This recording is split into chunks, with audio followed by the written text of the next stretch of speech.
Oke baik, Assalamualaikum warahmatullahi wabarakatuh. Ketemu lagi dengan saya Mas Yudi Zulkifli Mansyah. Saya merupakan guru ilmu resep di SMK Farmasi Masih Makassar. Baik, anak-anakku sekalian, di video yang akan saya upload di channel YouTube saya kali ini, kita akan mencoba melakukan praktikum dengan membuat sediaan sesuai dengan materi yang sudah kita bahas, yaitu sediaan suspensi ya. Jadi kita masuk ke laboratorium farmaseutika SMK Farmasi Masih Makassar. Nah, silakan saksikan videonya sampai selesai dan jangan lupa di subscribe ya di channel YouTube saya. Oke, baik anak-anakku sekalian. Jadi untuk pertemuan kali ini kita mendapatkan resep. Kita akan mengerjakan resep di mana perintah dari resep itu kita disuruh membuat suspensi dengan bahan zat berkhasiatnya adalah kloramfenikol ya. Sekundum formula 50 ml ya, 50 ml Misceda signa terdedia cochlearium ya. Campur dan buat, berikan tanda 3 kali sehari 1 sendok makan ya. 1 sendok makan. Nah, kemudian di sini ada kompetensi yang diharapkan membuat suspensi formula officinalis. Artinya dia terkandung dalam buku formula. Kemudian suspending agent yang kita gunakan adalah CMC natrium. Kita sudah tahu kalau CMC natrium, maka metode kerja yang kita gunakan adalah CMC-nya kita kembangkan, di mana air duluan masuk, kemudian CMC-nya kita taburkan di atas air yang telah masuk dalam lumpang ya. Nah, kemudian ada ketentuan yang perlu kita ketahui yang sudah kita bahas kemarin di teori, bahwa jika kita menggunakan natrium CMC sebagai suspending agent, maka air yang kita gunakan adalah air panas dengan ketentuan 20 kali jumlah CMC-nya ya. 20 kali jumlah CMC-nya. Jadi sebentar kita lihat berapa banyak CMC yang kita gunakan, baru kita hitung ya. Kita hitung di perhitungan bahannya. Nah, jadi kalau mendapatkan resep seperti ini, maka langkah awal yang harus kita lakukan adalah kita cari dulu formula suspensi kloramfenikolnya itu ada di mana ya, ada di mana. Nah, saya sampaikan kepada anak-anakku sekalian bahwa setiap resep yang terkandung dalam sekundum formula, jika tidak dinyatakan formula apa, dia tidak sebut FN, dia tidak sebut FI, dia tidak sebut FOI, dia tidak sebut pH 5, maka tidak ada lain yang dimaksud, maka formulanya terkandung dalam formularium nasional. Oke, kita buka formularium nasional ya. Kita buka. Nah, di sini dijelaskan bahwa kloramfenikol suspension atau suspensi kloramfenikol tiap 5 ml mengandung kloramfenikol palmitas setara dengan kloramfenikolum 125 mg, karboksimetil selulosum natrium, ini adalah natrium CMC ya, 50 ml, polisorbatum 80 ml, polisorbatum 80 25 ml, 80 adalah kekuatannya. Kemudian propylenglycolum atau bisa disingkat PPG ya. PPG-nya adalah 1 gram. Kemudian sirupus simplexnya 1,5 gram, aquadesnya hingga 5 mili. Nah, anak-anakku sekalian, perlu kita garis bawahi bahwa setiap kita mau membuat suspensi atau penggunaan obat dalam, ya, obat dalam, di mana zat aktifnya adalah kloramfenikol, maka langkahnya adalah kita harus merubah.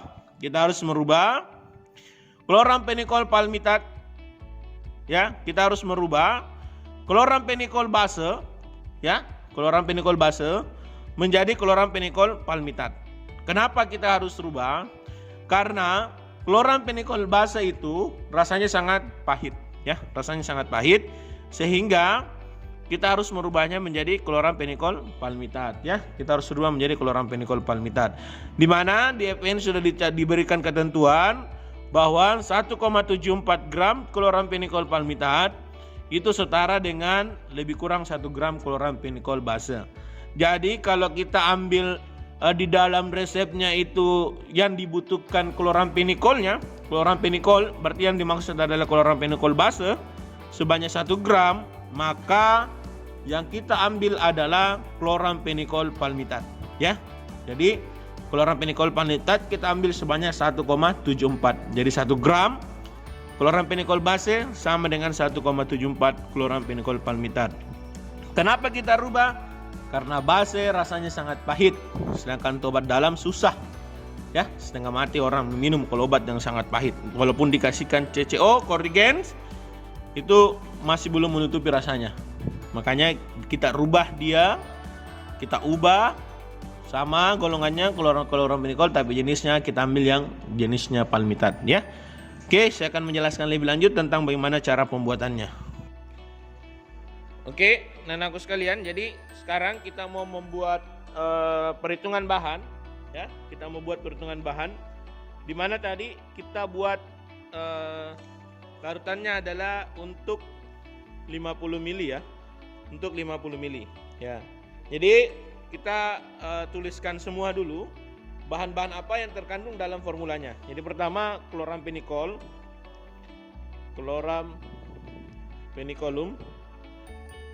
kemudian yang kedua adalah CMC natrium, kemudian ada polisorbatum 80,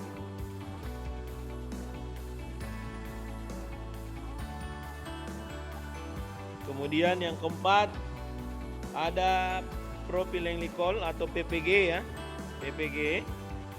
Yang kelima sirup simplex, biasa ditulis SS, bukan ini SS singkatan ya, sirup simplex ya, sirup simplex.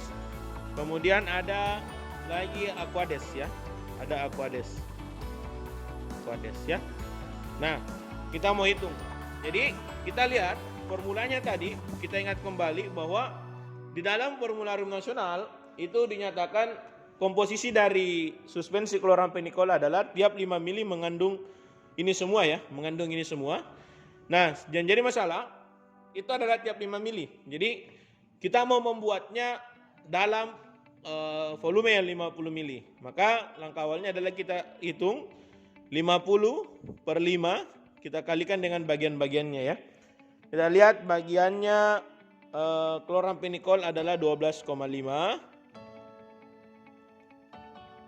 ya. Kemudian kita lanjut lagi untuk CMC natrium 50 per 5 dikali, kita buka kembali formulanya ya, kita buka kembali di FN. Untuk chloramphenicol suspensi, nah ya ini ya, jadi 125 mg bukan 12,5 ya, ini adalah 125 mg. Kemudian 50 per 5 dikali 50 mili untuk CMC nya ya, 50 mili. Kemudian ini juga sama, 50 per 5 dikali 25 mili. Kemudian PPG nya 50 per 5 dikali 1 gram ya, 1 gram tidak usah ditulis. Kemudian sirup simplexnya 50 per 5 dikali 1,5 ya, tidak usah ditulis juga. Aquadesnya 50 per 5 kali at 5 mili, sama dengan ini at 5 mili ya, at 50 mili ya. Nah, kemudian kita hitung 50 per 5 adalah 10, 10 kali 125 adalah 1250 mg, ini 500 mg, ini 250 mg, ini adalah PPG nya 50 per 5 adalah 10, 10 kali 1 adalah 10 ya. Kemudian untuk sirup simplexnya ini adalah 15 dan ini adalah 50. Jadi kita sudah buat perhitungan bahannya seperti ini ya, kita sudah buat. Nah, karena ada ketentuan bahwa untuk obat dalam, jika kita menggunakan chloramphenicol untuk obat dalam, maka kita harus merubahnya dari chloramphenicol ini yang dimaksud adalah base, kita rubah menjadi chloramphenicol palmitat ya, chloramphenicol palmitat. Oke. Nah, bagaimana cara merubahnya? Kita sudah tahu tadi dalam ketentuan bahwa 1,74 gram chloramphenicol base itu setara dengan 1,74 gram chloramphenicol palmitat setara dengan 1 gram chloramphenicol base ya, setara dengan 1 gram chloramphenicol base. Nah, sekarang yang kita tahu di sini jumlahnya adalah chloramphenicol base. Kita merubah menjadi palmitat. Ya, jadi ilustrasinya seperti ini. Palmitat per base kali base. Saya tulis di lengkap, palmitat dibagi dengan base dikali base.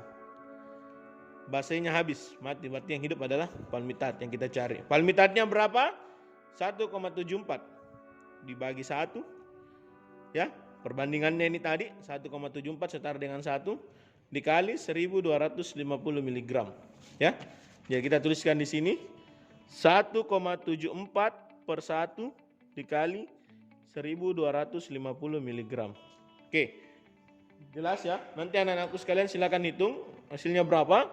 Misalnya di sini hasilnya 1,74 dikali 1250. Hasilnya misalnya berapa ya? 2000 sekian. 2000 titik-titik miligram ya. Nanti kita hitung sendiri. Nah, kalau sudah seperti ini, apakah selesai kita punya masalah? Tidak ya, belum selesai kita punya problem. Masih ada problem yang lain. Apa itu nak? CMC-nya, CMC natrium.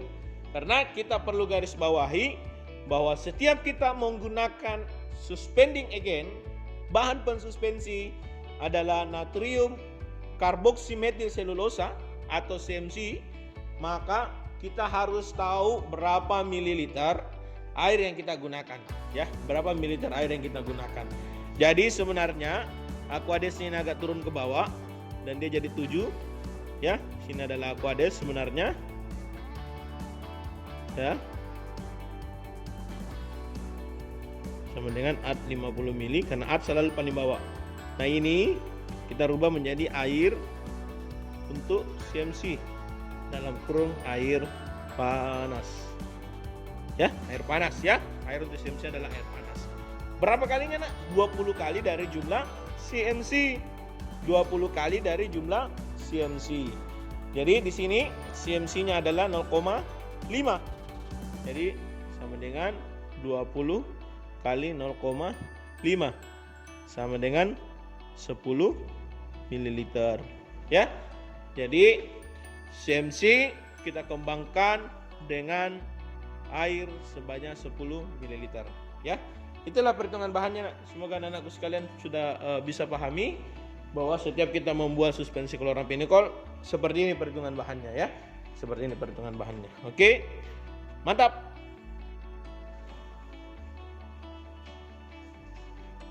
Oke, baik anak-anak sekalian. Jadi tadi kita sudah membuat perhitungan bahan.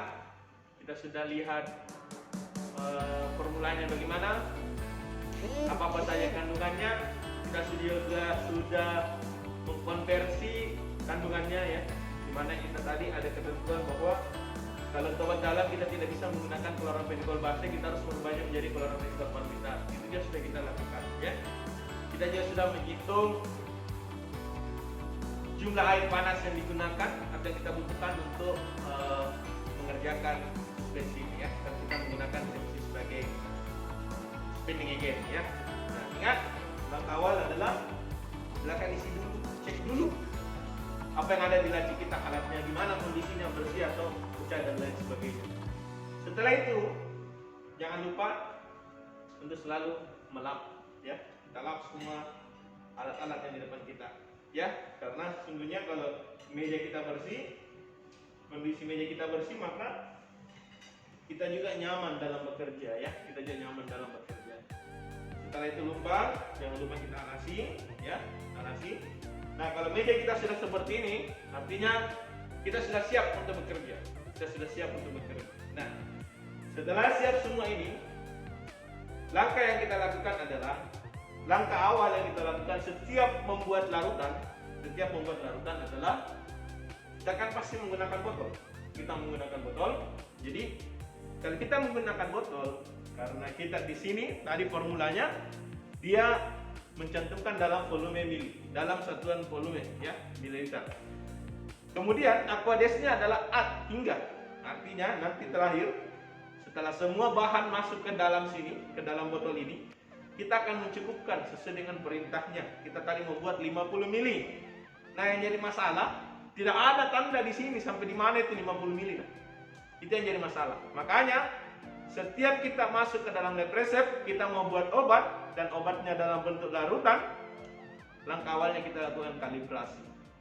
Kalibrasi artinya memberikan tanda dalam botol itu sampai di mana batasnya.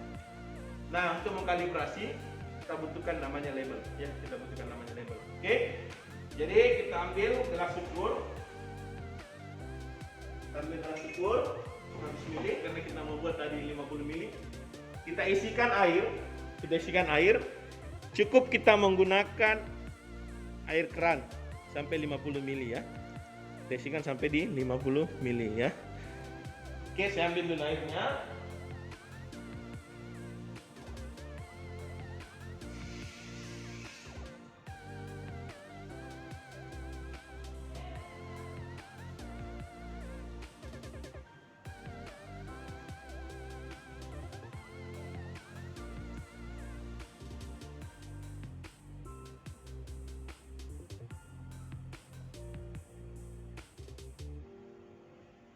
Nah, ini gelas ukur ini sudah terisi air keran sampai di batas obat yang kita mau buat 50 ml.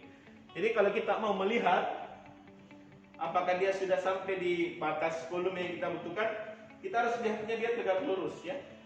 Kita lihat tegak lurus, oke? Nah, ternyata ini lebih. Kita buang.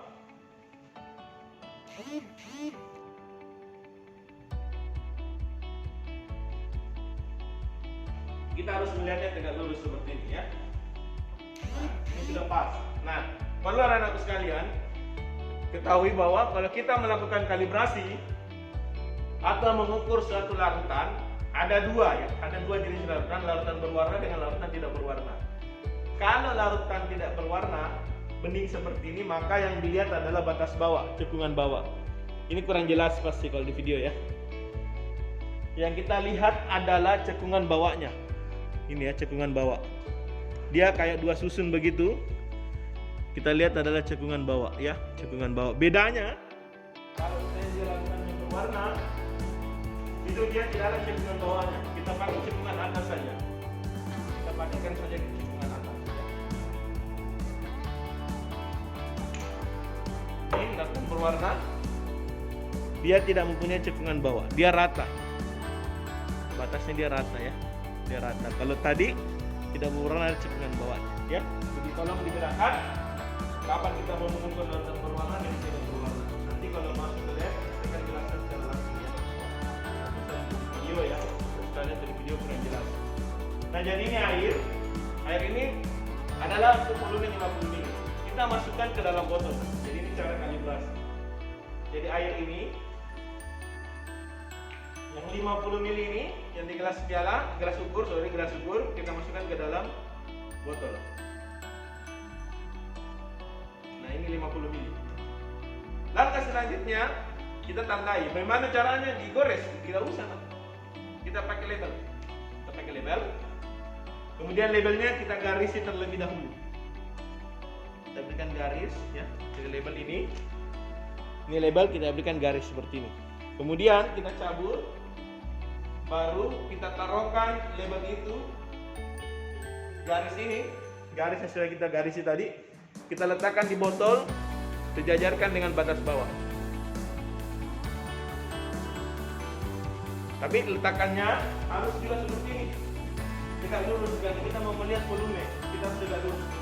Kita tegak lurus, kita berikan di sini. Nah, sudah ada. Kita sudah tahu bahwa dalam botol ini volume 50 ml sampai garis ini. Oke, dalam botol ini volume 50 ml nya adalah sampai garis yang di label. Oke ya. Oke. Bagaimana isinya, Kak? Kita buang saja. Karena kita cuma mau mengukur sampai di mana batas ini kita buang. Oke, ya. Oke. Botol sudah ada kalibrasinya. Sekarang kita tinggal menimbang bahan-bahan yang kita butuhkan. Ingat, dalam bekerja mejanya harus rapi, ya. Jadi jurnal, modul kita taruh di atas. Tidak ada apa-apa di depan kita. Yang ada cuma lumpang dan stempel. sorry ada timbangan saluran ikan. Nah, kita timbang semua bahan yang kita mau pakai ya. CMC kita cari natrium karboksi methyl selulosa ya. Ini nomor 6 berat 2 ya. Kita timbang dulu CMC nya ya. Kita timbang CMC nya.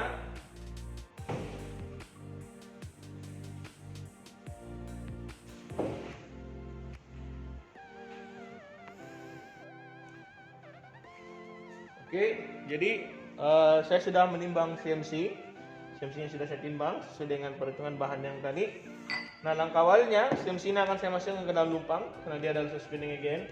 Cuman sebelum kita masukkan karena dia adalah dikembangkan, atau sekalian dia dikembangkan, makanya kita membutuhkan air panas. Nah, kita membutuhkan air panas.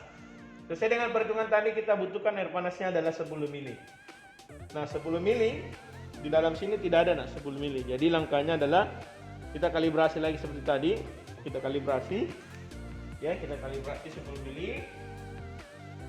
Kita berikan tanda sampai di mana itu 10 mili ya. Kita kalibrasi dulu ya. Berarti 10 mili itu di mana? Nah, ini sudah tandanya 10 mili sampai di sini. Nah, langkah awalnya kita ambil air panasnya. Kenapa kita pakai gelas piala? Kenapa kita tidak pakai gelas ukur, Pak? Ingat, setiap mengukur air panas jangan gunakan gelas ukur karena akan mempercepat dia untuk pecah. Ya, ketahanannya untuk air panas tidak tepat. Jadi kita pakai gelas piala. Tidak ada skala 10 milinya, Pak. Kita kalibrasi 10 mili. Ambil air kayak tadi, masukkan, tandai sampai di mana itu 10 mili. Oke, saya ambil air panasnya dulu ya.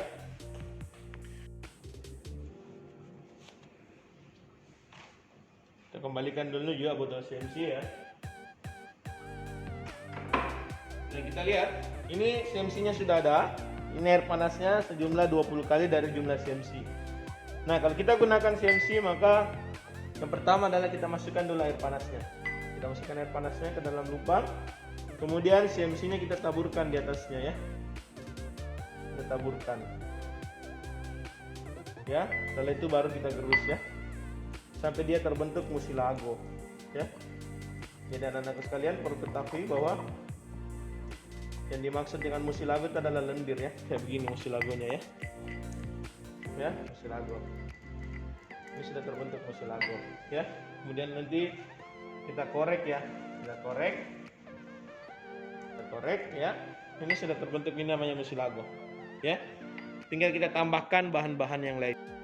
Ini kloramphenicol palmitat. Tempatnya ini di lembar narkotik ya. Kita timbang ya sesuai dengan kebutuhan kita.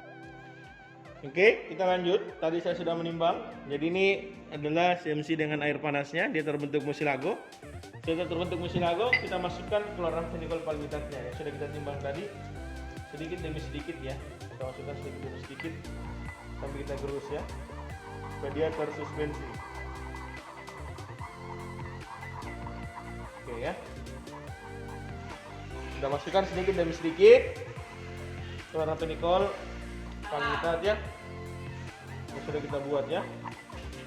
Nah, setelah kita masukkan, kita lihat lagi bahan apa lagi yang harus kita timbang selanjutnya ya. Kita lihat dulu bahan apa yang harus kita timbang ya. Jadi ingat, dalam menggerus harus berlawanan dengan arah jarum jam dan lengan tidak berputar. Yang berputar adalah tangan ya. Oke, kita timbang bahan berikut.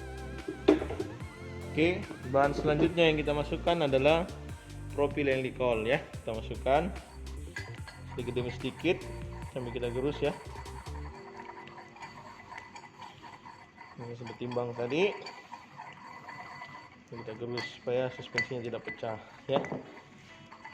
Nah, setelah itu kita tambahkan polisorbitan 80 ya.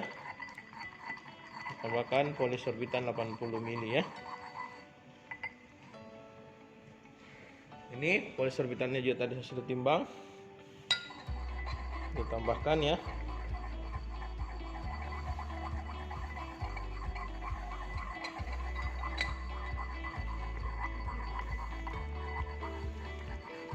Nah, setelah jadi, kita lihat bahan apa lagi yang belum masuk. Ternyata masih ada sirup simplex ya. Bahan terakhir kita masukkan adalah sirup simplex. Oke. Kita kita masukkan seluruh simplexnya ya. Kita masukkan seluruh simplexnya sebagai pengencer supaya gampang untuk kita tuang.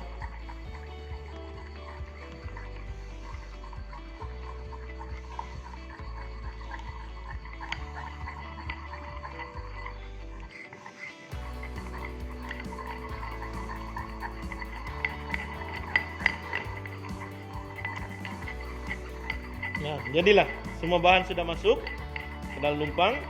Selanjutnya adalah kita tuang dia ke dalam botol. Ambil botolnya, ya. Kemudian kita tuang masuk ya. Karena dia putih memang seperti ini.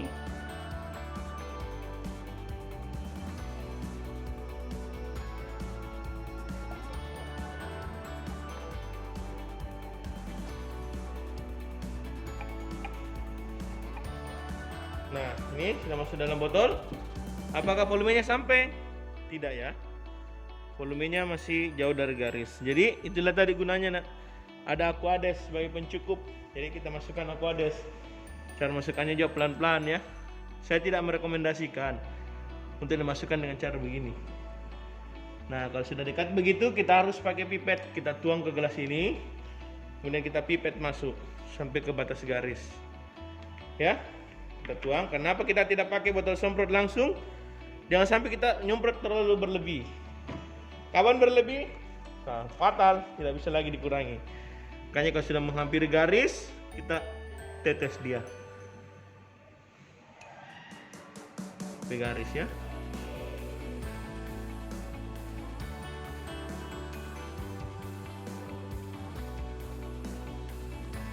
Kita takutnya kalau kita pakai botol semprot yang berlebih. Nah, ini sudah pas di garis. Nah, itulah suspensi. Nah, suspensi lihat ya, lihat dia mengendap di bawah. Dia mengendap ya, ada yang mengendap, ada yang tidak. Nah, pada saat dia dikocok ya, pada saat dia dikocok dia akan menyatu lagi. Dia akan menyatu ya, dia akan menyatu. Ini ya, dia akan menyatu. Saya akan bukakan. Akan kita buka, maka dia akan mengendap kembali. Nah, ini suspensi nak. Lama-kelamaan obat ini akan kembali memisah. Karena memang sudah kodratnya suspensi itu dia akan homogen jika dia dikocok kembali ya. Nah, jadilah suspensi kloramfenikol. Ya, jadi ini suspensi. Kalau dia didiamkan, dia akan memisah. Kapan mau dipakai, dikocok lagi nak. Makanya wajib hukumnya setiap kita membuat suspensi atau setiap kita membuat larutan, kecuali larutan-larutan yang mengandung gas, itu wajib hukumnya kita untuk memberikan label kocok dahulu ya. Berikan label kocok dahulu. Oke. Nah, ini mulai dia mengendap kembali ke bawah. Dia mulai mengendap ya. Kita lihat, kita tunggu sebentar sekali. Dia sudah mulai mengendap ya. Sudah ada lapisan di atas. Kita lihat ya, sudah mulai ada turun ke bawah. Kita lihat sudah mulai ada turun ke bawah ya. Jadi inilah suspensi nak. Nah, kalau dia mau dipakai, dia dikocok lagi ya, dia dikocok lagi.